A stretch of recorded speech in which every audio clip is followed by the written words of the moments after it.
Last week, Patagonia founder Yvon Chouinard announced that he had transferred he and his family's ownership, valued at roughly $3 billion, to a set of trusts and nonprofit groups in order to preserve the company's independence and ensure that all of its profits, about $100 million a year, are used to combat climate change and address other issues, including protecting land across the globe. What were those initial conversations like between you and Yvon? Yeah, it was, well, first of all, let me just say, last week was humbling and it was really inspiring. I mean, to have been with the Chouinard family for the last couple years in close quarters, and there's a small group of us, really trying to understand how we solve this problem that they had presented, and honestly, that they had wrestled with for decades.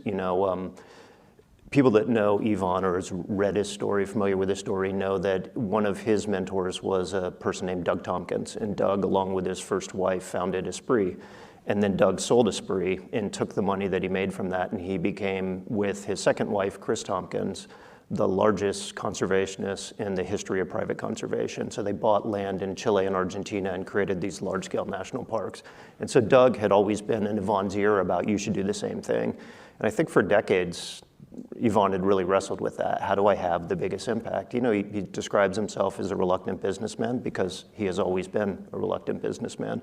And so fast forward to a couple of years ago, Yvon said, look, I'm not getting any younger. Now is the time that we solve this problem. And for any of us that are familiar with the normal ways that founders exit businesses, it felt like, it was just the most demotivating thing I ever heard, because first time he said it, I was like, all right, but maybe I can sidestep this because it's been a live conversation for a long time. But it became increasingly clear that he was really committed to doing this. And one of the times I think the time it became most clear, I was over at his house and it was just he and I sitting on the back porch, and he said, I swear to God, if you don't start moving on this, I'm gonna go get the Forbes billionaire list and I'm gonna start just cold calling people. And so that was the point where I think it was clear to all of us that he wasn't going to move off of this. And so we explored taking the company public, which, the quote of $3 billion in valuation, I think had we taken it public, it probably would have been $6+ billion. And we looked at selling minority interests or even selling the whole company.